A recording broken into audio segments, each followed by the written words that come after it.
They're outstanding. I mean, when you look just statistically, we kind of take a small look at stats, and I thought it was a misprint. When you look at some of their stuff, was it 586 yards rushing on the season? Outstanding. They've really changed, not changed, I guess, added to their scheme quite a bit from the last couple of years. Just I think with the carryover personnel, a lot of guys that have played there and done a lot of good things for them. A ton of tackles for loss created by that. And so a huge challenge for us up front. In the secondary, again, a bunch of guys that have played a lot of football for them. There's a couple new guys, but they've really stepped in and done a nice job.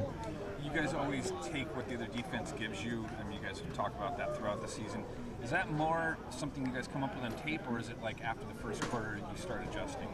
Both. There's things going into a game. You're looking at Team A, and here's their strength and perceived weakness, and try to obviously exploit that within our strengths. And but this is one time where you're not putting on the tape and go, okay, they give you this, and this. There's not too many of those things, and certainly it'll be a game where okay, here they're doing this and trying to take away this, and we'll have to counter a little bit. You guys talked about Marcus and what you guys expected before the season started. At this point, is it safe to say he's exceeded expectations? I don't know. I mean, I'm certainly from an outsider's perspective, I can say that we don't really make those expectations. We don't sit there and go, hey, our goal is, this number of yards and this completion percentage, because you never know. If a guy's 97% completion percentage, you're trying to be 98. And that's just something either way. You don't discount a guy, or you don't try to maybe blow that up before the season and undersell him a little bit. But we're excited about how he's playing for sure. Excited how the guys are playing around him, and we need to keep doing it. What makes their rush defense so good? Well, the personnel is really good. They've got a ton of big, fast, strong, athletic guys up front, and then their scheme is really good. And those two things are good for a lot of people, and then they have the third part of they play hard. And so, when you've got good guys doing good things and playing hard, that results in a lot of tackles on your side of the line of scrimmage. And so we need to do our best to eliminate that, be on the same page in communication, and execute. How much of a challenge is it going to be to go up against them? Huge. I mean, they've been outstanding all year against everybody. There's some teams that have had some turnovers or different things have happened for various reasons that have scored a couple touchdowns on them, but they are few and far between. They're also number one in sacks. Do the two go hand in hand? What are the two? Well, sure. I mean, when you have a very talented, physical, fast front, those guys are usually going to be good pass rushers too. Oh, sorry, they're not. They're not big, fat, two-gapper type guys that are going to do something and not be able to rush the passer. That's the unfortunate part, is they can play both pretty well. Does it look like they're a little bit out of their comfort zone against the spread offense when teams spread it out a little bit? I haven't seen them out of their comfort zone all season. When you talk about the Arizona game, there were some things. Arizona again made some unbelievable one-on-one plays, but it wasn't just like, wow, they can't line up to this or that or the other thing. But I don't think that's necessarily their deal. I mean, they're probably built a little bit more to play against their defense maybe than against the Houston Texans or whoever that was 20 years ago or 30 years ago. What is it, Houston Gamblers? What was their name? But they're equally equipped to play both.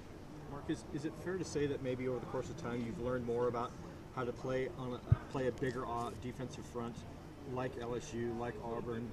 You learned over time to avoid them. No, I don't know. I mean, there's things, again, you take from every game, and we learned in those two games you're talking about. Those guys are really talented, physically. Again, talk about the scheme and stuff. Again, they have great scheme, great players, and they play hard. When you play teams like this and games like this, that's usually going to be the case. It's not they're not going to be small, soft, and slow. That's not going to happen.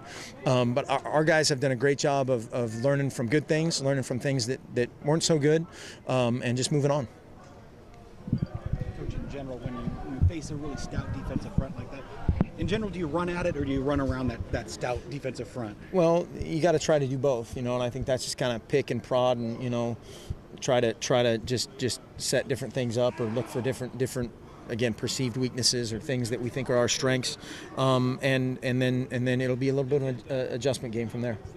Mark, not that you get caught up in this, but how how does it feel as an offensive coordinator to know that there's 3 guys on the offense that have gotten Heisman Trophy attention in one season? We have great players. There's no, those guys are awesome, and whoever they are, they deserve it. But I think more importantly, they know that it is at least a 3-man group, if not an 11 or 12 or 13 or 14-man group when you look at all the guys that contribute to 1 or 2 or 3 guys being singled out. And so that's the neat part, when you see a guy like Anthony Thomas after, again, people talk about not such a good game a couple, 2-3 weeks ago, he's got the biggest smile in the world on his face, and that's neat. Yep. How much does your practice style, the reps you guys get in, give you an advantage in terms of creating that depth? We sure think that's a key. Our guys, I think, believe that's a key, and I think we talked about before. The biggest thing is just your teammates seeing you do it. It's not a situation of, hey, let's get Johnny off the bench and throw him in there, but he's never been in the first group, or he's just never done that. But when your teammates see you do something in practice consistently, they don't know it's 3rd and inches for the ball game.